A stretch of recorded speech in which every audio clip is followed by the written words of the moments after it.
కలుగునుగాక. ప్రభువునందు ప్రియ దేవుని పిల్లలకు ప్రభువైన యేసుక్రీస్తు నామం పేరట మా శుభాభివందనాలు తెలియజేస్తూ ఉన్నాం. మీరందరూ బాగున్నారా? మంచిది. మీ అందరికీ మరొకసారి నూతన సంవత్సర శుభాకాంక్షలు తెలియజేస్తూ ఉన్నాను.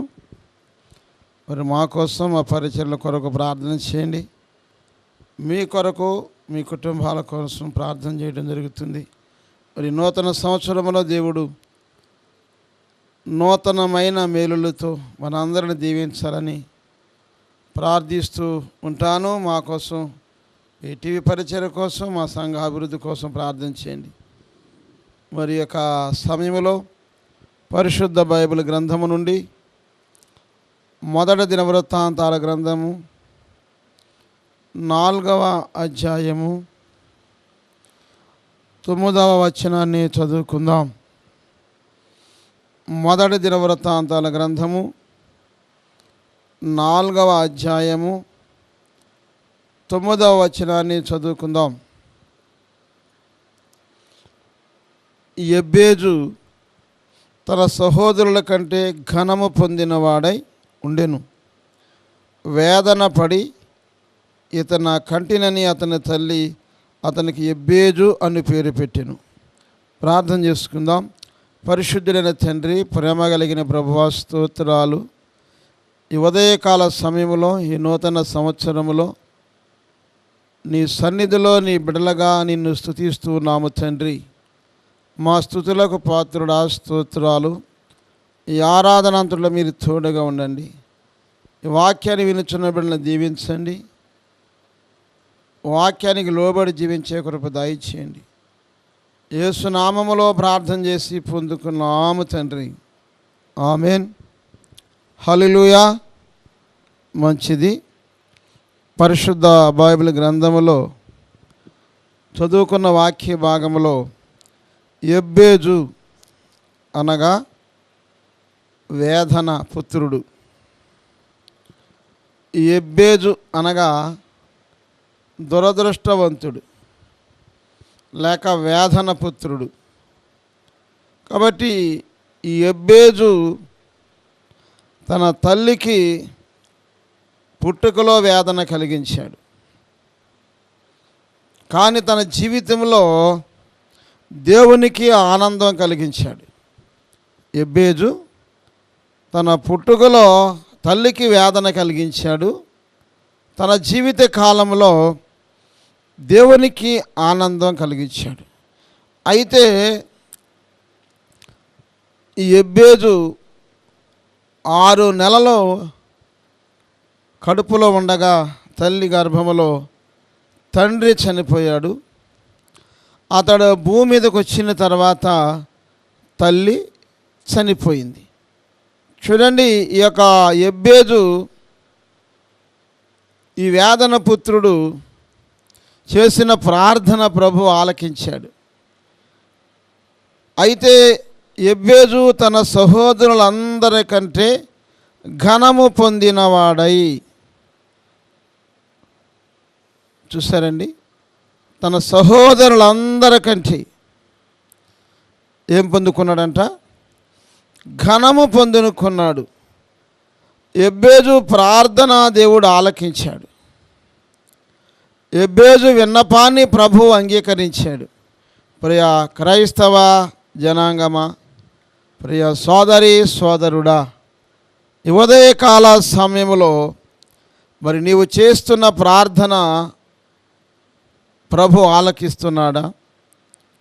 నువ్వు చేస్తున్న దాన ధర్మాలు ప్రభువుకి ఇంపుగా ఉన్నాయా? ఒకసారి ఆలోచన చేయగలగాలి.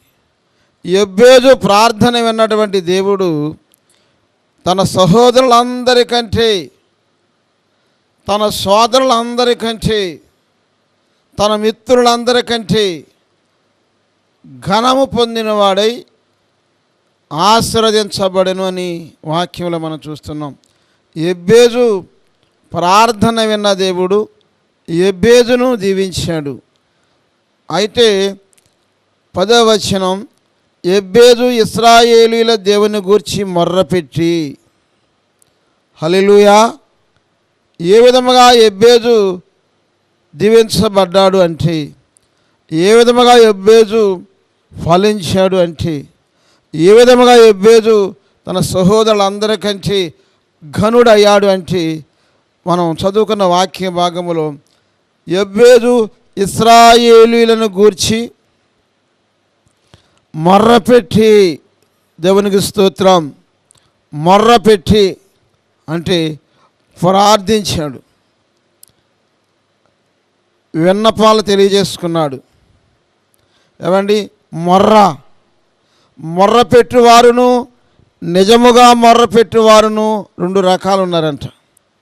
క్రైస్తవ జనాంగమా, ప్రియ దేవుని పిల్లలారా, నీవు ఏ విధముగా మొర్రపెడుతున్నావు? మొర్రపెట్టి అని ఉంది అంటే యెబ్బేజు ప్రార్థించాడు. ఎవరిని గురించి ప్రార్థించాడు? ఇశ్రాయేలుల గురించి మొర్రపెట్టి. ఏమండి, నీ కుటుంబం గురించి నువ్వు మొర్రపెట్టాలి, నీ బంధువుల గురించి నువ్వు మొర్రపెట్టాలి, నీ స్నేహితుల గురించి నువ్వు మొర్రపెట్టాలి, నీకున్న పరిస్థితులను బట్టి నువ్వు మొర్రపెట్టాలి, నీకు కావలసిన అవసరాలను బట్టి నువ్వు మొర్రపెట్టాలి, నీ ఆరోగ్యం కోసం నువ్వు మొర్రపెట్టాలి, నీ బిడ్డల భవిష్యత్తు కోసం నువ్వు మొర్రపెట్టాలి, నీ దేశ ప్రజల కోసం నువ్వు మొర్రపెట్టాలి, నీ యొక్క ప్రాంతము కోసం నువ్వు మొర్రపెట్టాలి. ఇక్కడ యెబ్బేజు దీవించబడ్డాడు. యెబ్బేజు తన సహోదరులకు అందరికంటే ఘనుడయ్యాడు అంటే మొదటిగా కారణం యెబ్బేజు ఇశ్రాయేలుల గురించి మొర్రపెట్టాడు.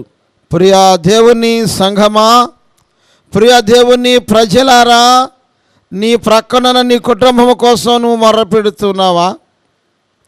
నీ ప్రక్కనున్న సహోదరుని కోసం నువ్వు ప్రార్థన చేస్తూ ఉన్నావా?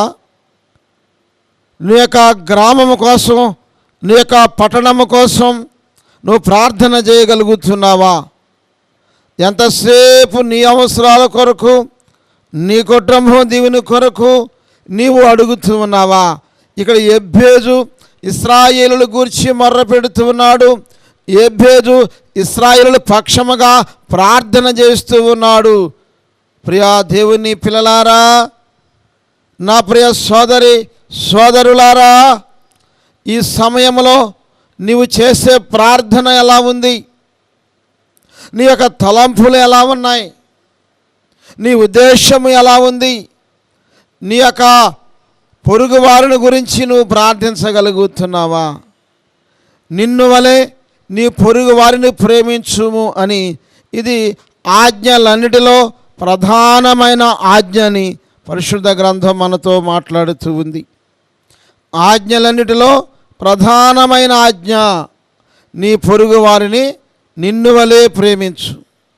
నువ్వు ఏ విధముగా అయితే నీ హృదయమును, నీ శరీరమును నీవు ప్రేమిస్తావు, నీ బిడ్డలను ప్రేమిస్తావు, ఆ విధముగానే నీ పొరుగు వారి ఎడల ప్రేమ కలిగి ఉండమని పరిశుద్ధ గ్రంథము చెబుతుంది. ఈ యొక్క నూతన సంవత్సరములో, ఈ ఉదయకాల సమయంలో యెబ్బేజును దీవించిన దేవుడు నిన్ను దీవించునుగాక. యెబ్బేజును ఫలింపచేసిన దేవుడు నీ కుటుంబమును ఫలింపచేయునుగాక. అయితే ప్రియ దేవుని పిల్లలారా, మొదటగా యెబ్బేజు ఆశీర్వదించబడటానికి కారణం, యెబ్బేజు ఇశ్రాయేలును గూర్చి మొర్రపెట్టాడు. నెంబర్ 1, యెబ్బేజు ఇశ్రాయేలును గూర్చి ప్రార్థన చేశాడు. రెండవదిగా, నీవు నన్ను నిశ్చయముగా ఆశీర్వదించి. చూడండి, నీవు నన్ను నిశ్చయముగా ఆశీర్వదించి అని ఎబ్బేజు ప్రార్థన చేస్తూ ఉన్నాడు. నిశ్చయముగా, ఖండితముగా, ఖచ్చితముగా నువ్వు దీవిస్తేనే తప్ప, నువ్వు ఆశీర్వదిస్తేనే తప్ప నిన్ను విడువనని యాకోబు ఏ విధముగా అయితే పెనుగులాడాడే దేవుడితో, ఇక్కడ ఎబ్బేజు కూడా తన ప్రార్థన చేస్తున్నాడు. ఇశ్రాయేలు గురించి మొర్ర పెట్టాడు. నీవు నిశ్చయముగా నన్ను ఆశీర్వదించి, హల్లెలూయా, ఈ నూతన సంవత్సరములో దేవుడు మునుపటి కంటే అధికమైన మేలులతో నిన్ను నింపునుగాక. ఇక్కడ ఆశీర్వదించి, చూడండి, ప్రభు ఆశీర్వదిస్తేనే తప్ప మనము దీవించబడం. ఆ దేవాది దేవుని యొక్క దీవెన మనకు కావాలి. ఇక్కడ ఎబ్బేజు అడుగుతున్నాడు, ఇశ్రాయేలు పక్షముగా ప్రార్థన చేశాడు, నీవు నన్ను నిశ్చయముగా ఆశీర్వదించమని ఇక్కడ ప్రార్థన చేస్తూ ఉన్నాడు. నిశ్చితముగా నన్ను దీవించమని ప్రార్థన చేస్తూ ఉన్నాడు. ఖచ్చితంగా నీవు నన్ను ఆశీర్వదించని ప్రార్థన చేస్తున్నాడు. నా సరిహద్దులు విశాలపరిచి, నెంబర్ 1 ఇశ్రాయేలు పక్షముగా ప్రార్థన చేశాడు. నెంబర్ 2 నీవు నన్ను ఆశీర్వదించమన్నాడు. నెంబర్ 3 ఏమండి, నా సరిహద్దును విశాలపరిచి. దేవునికి స్తోత్రం, హల్లెలూయా. ప్రియ దేవుని పిల్లలారా, సరిహద్దులు విశాలపరచువాడు దేవుడు, సరిహద్దుని ఏర్పాటు చేసిన వాడు దేవుడు. నీ గృహ సరిహద్దులు విశాలపరచునుగాక. నీ యొక్క ఉద్యోగం యొక్క పరిచర్యలలో నీవు వర్ధిల్లా వడుదువుగాక. నీ వ్యవసాయ భూములు నీ సరిహద్దులు విశాలపరచబడునుగాక. నీ సంఘ సరిహద్దులు ఈ నూతన సంవత్సరముల దేవుడు విశాలపరచునుగాక.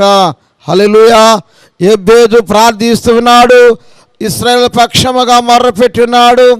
రెండవదిగా ఆ యొక్క ఎబ్బేజు నువ్వు నన్ను ఆశీర్వదించు అని ప్రార్థన చేశాడు. మూడవదిగా ఏమండి, ఎబ్బేజు ఏమని ప్రార్థన చేస్తున్నాడు, నా సరిహద్దుని విశాలపరచి. దేవునికి స్తోత్రం. సరిహద్దు విశాలపరచాలి అంటే దేవుని కృప నీకు తోడుగా ఉండాలి. నువ్వు చేస్తున్న పరిచర్య విశాలపరచబడాలి. నీవు ఉంటున్న గృహం దీవించబడాలి. నువ్వు చేస్తున్న వ్యవసాయ భూమి విశాలపరచబడాలి. నువ్వు చేస్తున్న వ్యాపార స్థలాలు విశాలపరచబడాలి. అంటే అభివృద్ధి చెందాలి, ఆశీర్వదించబడాలి, ఫలించబడాలి, సరిహద్దులు విశాలపరచబడాలి అని ఇక్కడ ఎబ్బేజు ప్రార్థన చేస్తున్నాడు. ఎబ్బేజు అడుగుతూ ఉన్నాడు, ఎబ్బేజు మొర్ర పెడుతూ ఉన్నాడు. ప్రియ దేవుని పిల్లలారా, ఆ యొక్క ప్రార్థన విన్న దేవుడు, ఏమండి, ఇశ్రాయేలు పక్షముగా మొర్ర పెట్టిన మొర్ర విన్న నా దేవుడు ఈ సమయంలో నీతో మాట్లాడుతున్నాడు. ఈ సమయంలో మనందరితో మాట్లాడుచున్నాడు. ఏమండి, ఆయన ప్రార్థన ఆలకించువాడు, సరిహద్దులు విశాలపరచువాడు, ఆశీర్వదించే దేవుడు. హల్లెలూయా, హల్లెలూయా. మరొకసారి దేవునికి స్తోత్రం చెల్లిద్దాం ఈ ఉదయకాల సమయంలో. హల్లెలూయా. ఆయన ఆశీర్వదించి, నా సరిహద్దుని విశాలపరిచి, నీ చెయ్యి నాకు తోడుగా ఉండా. చూడండి, నెంబర్ 1 మొర్ర పెట్టాడు. నెంబర్ 2 ఆశీర్వదించమని ప్రార్థన చేస్తున్నాడు. నెంబర్ 3 సరిహద్దుని విశాలపరచమంటున్నాడు. నెంబర్ 4 నీ చెయ్యి నాకు తోడుగా ఉండా దయచేసి. ఏమడుగుతున్నాడండి? నీ చెయ్యి నాకు తోడుగా ఉండ దయచేసి. దేవుని యొక్క హస్తము తోడుగా ఉంచమని ప్రార్థన చేస్తూ ఉన్నాడు ఎబ్బేజు. మరి నువ్వు ప్రార్థన చేయగలుగుతున్నావా? దేవుని హస్తము తోడుగా ఉండమని, దేవునితో నడవాలని, దేవునిలో జీవించాలని, దేవునిలో ఫలించాలని నీవు ఆశ కలిగి ప్రార్థించగలుగుతున్నావా? ఎబ్బేజు అడుగుతున్నాడు, నాకు నీ చెయ్యి తోడుగా ఉంచు. అబ్రహాముకు తోడుగా ఉన్నాడు, అబ్రహాము దీవించబడ్డాడు. ఇస్సాకుకు తోడుగా ఉన్నాడు, ఇస్సాకు దీవించబడ్డాడు. యాకోబుగా తోడుగా ఉన్నాడు, యాకోబు దీవించబడ్డాడు. మోషేకు తోడుగా ఉన్నాడు, మోషే దీవించబడ్డాడు.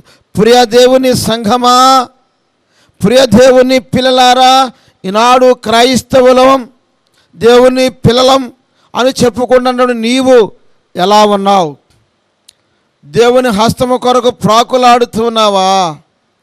దేవుని చెయ్యి తోడుగా ఉంచమని అడుగుతున్నావా? ఈ లోక ఆశల కోసం, ఈ లోకములో ధనము కోసం, ఈ లోకములో వెండి బంగారాల కోసం, ఈ లోకములో పేరు ప్రఖ్యాతుల కోసం నువ్వు ఆ వారి యొక్క చేతిని సహాయకుడిగా అడుగుతున్నావా? మనుషులు నమ్ముకొనుట కంటే యెహోవాను నమ్ముకొనుట శ్రేష్టం. హల్లెలూయా. చూడండి నా ప్రియ దేవుని పిల్లలారా, ఇక్కడ యెబేజు ప్రార్థన చేస్తూ ఉన్నాడు. నాకు తోడుగా నీ చెయ్య ఉంచి.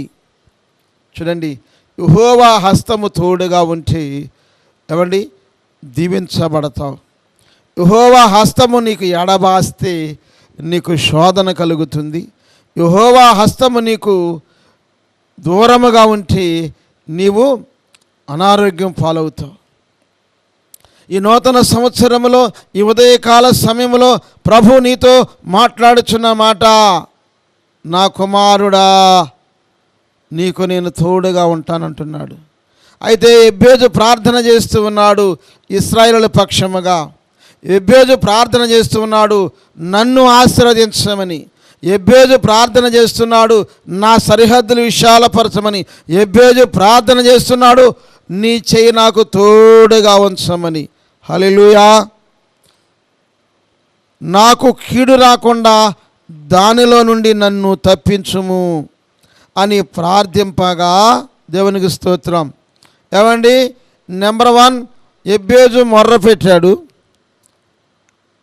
నెంబర్ 2 తన సరిహద్దులు విశాలపరచమన్నాడు. నెంబర్ 3 ఏమండి ఆశీర్వదించమన్నాడు. నెంబర్ 4 ఏమండి నీ చెయ్యి నాకు తోడుగా ఉంచమన్నాడు. ఇక్కడ 5వ మాటగా మనం చూస్తే, నాకు కీడు రాకుండా దానిలో నుండి నన్ను తప్పించుము అని ప్రార్థింపగా, కీడు రాకుండా.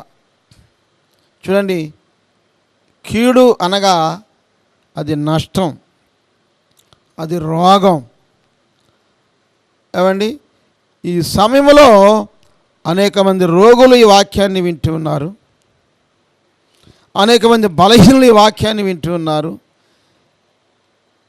ఏ అపాయము నీకు రాకుండా నిన్ను కాపాడువాడు కునుకడు నిద్రపోడు. ఎందుకంటే యెహోవాయే నిన్ను కాపాడువాడు. ఏ కీడు కూడా నీ గుడారము సమీపించదంట. ఎందుకనంటే యెహోవా హస్తము నీకు తోడుగా ఉంటాయి. నాయకుల హస్తము కాదు, అధికారుల హస్తము కాదు, నీ స్నేహితుల హస్తము కాదు, నీ బంధువుల హస్తము కాదు, నీ దేవుని హస్తము నీకు తోడుగా ఉంటే నిన్ను పైవానిగా ఉంచుతానంటున్నాడు దేవుడు. హల్లెలూయా. నీ చేయి కింద చాపకుండా ఇచ్చే చేయిగా ఉంచుతానంటున్నాడు దేవుడి నూతన సంవత్సరంలో. నువ్వు చేసే ప్రార్థన, నువ్వు కలిగిన విశ్వాసం. ఇక్కడ యెబేజు విశ్వాసంతో ప్రార్థన చేస్తున్నాడండి.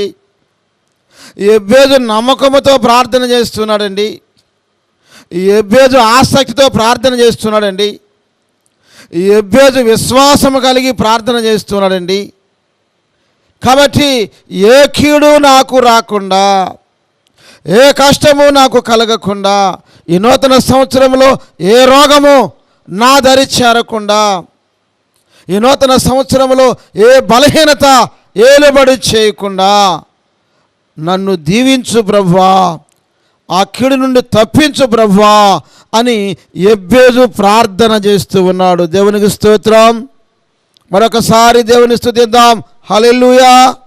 చూడండి, యెబేజు ప్రార్థన విన్నటువంటి దేవుడు ఏమైనా ప్రార్థన చేశాడు మరొకసారి జ్ఞాపకం చేసుకుందాం. యెబేజు అనగా వేదన పుత్రుడు. యెబేజు వేదన పుత్రుడైనప్పటికీ ప్రార్థన చేస్తూ ఉన్నాడు. యెబేజు తన సరిహద్దులు విశాలపరచమంటున్నాడు. ఇశ్రాయేలు గురించి ప్రార్థన చేశాడు. నీ హస్తము నాకు తోడుగా ఉంచమంటున్నాడు. నన్ను ఆశీర్వదించమంటున్నాడు, సరిహద్దులు విశాలపరచమంటున్నాడు. కాబట్టి ఏమంటే ప్రార్థన జీవితం కలిగి మనం ఉండాలి. యెబ్బేజు ఇక్కడ మొదటగా ఇశ్రాయేలు గురించి ప్రార్థన చేశాడు. హల్లెలూయా. తన సహోదరుల కంటే ఘనుడాయాడు అంటే కారణం ఏంటంటే యెబ్బేజు ప్రార్థన. యెబ్బేజు లాంటి ప్రార్థన నీవు చేయగలుగుతున్నావా? యెబ్బేజు ఇక్కడ ప్రార్థన చేస్తూ ఉన్నాడు, ఇశ్రాయేలు పక్షముగా మొర్ర పెడుతూ ఉన్నాడు. వారి కష్టాల్లో నుంచి విడుదల దయచేయమని, వారికున్న పరిస్థితుల నుండి విమోచన కలిగించమని, వారున్న ప్రాంతం నుండి బయటికి రమ్మని నడిపించమని ప్రార్థన చేస్తున్నాడు యెబ్బేజు. నీవున్న పరిస్థితి నుంచి దేవుడు నిన్ను పిలుస్తున్నాడు ఈ ఉదయకాల సమయంలో. వాటిని విడిచిపెట్టి రా, నేను ప్రకటిస్తున్నా, యేసు నీతో మాట్లాడుతున్నాడు. నేను ప్రకటిస్తున్నా, యేసు నీతో ఈ మాట మరొకసారి పలుకుతూ ఉన్నాడు. నువ్వు ఏ స్థితిలో పడిపోయినావో, ఏ అలవాట్లకు బానిసైపోయావో, ఏ ఆచారాలకు లొంగిపోతున్నావో, ఈ ఉదయకాల సమయంలో యెబ్బేజు చేసిన ప్రార్థన నువ్వు చేయగలిగితే, యెబ్బేజు ప్రార్థన చేస్తున్నాడు, ఇశ్రాయేలును గూర్చి మొర్ర పెడుతూ ఉన్నాడు. నువ్వు నన్ను ఆశీర్వదించు, నా సరిహద్దు విశాలపరచు, అవండి ఏ కీడు రాకుండా నన్ను విడిపించు అని యెబ్బేజు ప్రార్థన చేశాడు. మంచిది. అయితే దేవుడు ఏం చేశాడు? యెబ్బేజు ప్రార్థన విన్నాడా? యెబ్బేజు ప్రార్థన వినలేదా? మనం చూస్తే దేవుడు అతడు మనవి చేసిన దానిని అతనికి దయచేసెను. దేవునికి స్తోత్రం. హల్లెలూయా. ఏం చేశాడండి? యెబ్బేజు ప్రార్థన విన్నటువంటి దేవుడు, యెబ్బేజు మనవులు విన్న దేవుడు, యెబ్బేజు భక్తి చూసిన దేవుడు, యెబ్బేజు విశ్వాసము చూసిన దేవుడు, యెబ్బేజు నమ్మకము చూసినటువంటి దేవుడు, యెబ్బేజు ఆశను చూసినటువంటి దేవుడు ఈ ఉదయకాల సమయంలో యెబ్బేజు మనవులను ఆలకించెను. దేవునికి స్తోత్రం. హల్లెలూయా. చూడండి ప్రియా దేవుని సంఘమా, నా ప్రియ సోదరి సోదరులారా, పరిశుద్ధ గ్రంథములు అనేక మందిని మనం చూస్తున్నాం. ఆగరు మనం చూసాం, అరణ్యములో ఏమండి ప్రార్థించినప్పుడు ఆగరి ప్రార్థన విన్న దేవుడు. చూసారండి, అరణ్యములో యాకోబు ఒంటరిగా ఉన్నప్పుడు యాకోబు చేసిన ప్రార్థన ఆలకించినటువంటి దేవుడు ఈ ఉదయకాల సమయంలో నీ ప్రార్థన ఆలకించును గాక. యెబ్బేజు ప్రార్థన విన్న దేవుడు, ఆగరు ప్రార్థన విన్న దేవుడు, యాకోబు ప్రార్థన విన్న దేవుడు నీ ప్రార్థన విని దీవించునుగాక. ఈ నూతన సంవత్సరములో మునుపటి కంటే అధికమైన మేలులతో నిన్ను నింపునుగాక. యెబ్బేజు ప్రార్థన విన్న దేవుడు నీ ప్రార్థన విని నీ కుటుంబమును దీవించునుగాక. యెబ్బేజు లాంటి మనసు నీకు దేవుడు దయచేయునుగాక. యెబ్బేజు ప్రార్థన విన్న దేవుడు సరిహద్దులు విశాలపరిచినట్లుగా నీ సరిహద్దులు విశాలపరచునుగాక. యెబ్బేజును ఆశీర్వదించిన దేవుడు ఈ నూతన సంవత్సరంలో నిన్ను నీ కుటుంబమును ఆశీర్వదించునుగాక. యెబ్బేజును దీవించిన దేవుడు నీ వ్యవసాయ భూములను దీవించునుగాక. యెబ్బేజును ఆశీర్వదించిన దేవుడు నీ పాడి పంటలను దీవించునుగాక. యెబ్బేజును దీవించిన దేవుడు నీ యొక్క సమస్తాన్ని, నీ బిడ్డలను, నీ చేతి పనిని దీవించునుగాక. హల్లెలూయా. ఎందుకంటే యెబ్బేజు ప్రార్థన విన్నటువంటి దేవుడు యెబ్బేజు ప్రార్థనకు సమాధానము దయచేశాడు. కాబట్టి మన విషయంలో కూడా యెబ్బేజు లాంటి ప్రార్థన మనము కలిగి ఉండాలి.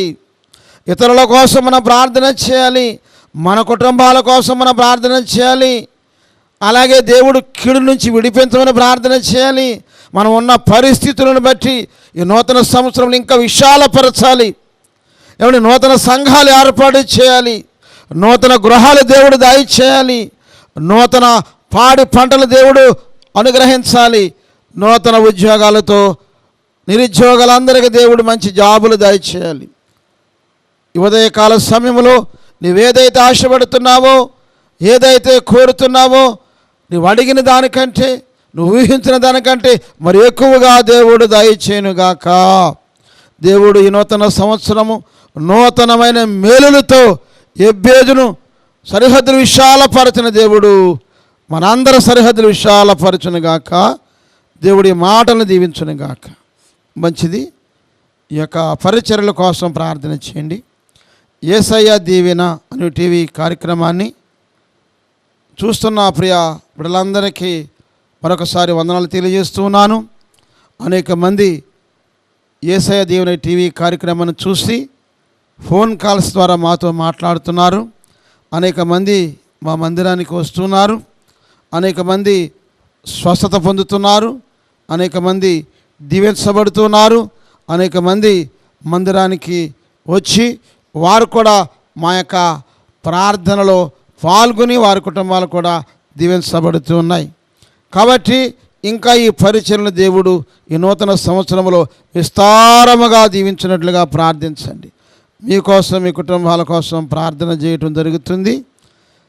మా కోసం, మా పరిచర్యల కోసం ప్రార్థన చేయండి. ఈ నూతన సంవత్సరంలో మరి దేవుడు మంచి గృహాన్ని, మంచి మందిరాన్ని కట్టుకోవడానికి కృప చూపించాడు.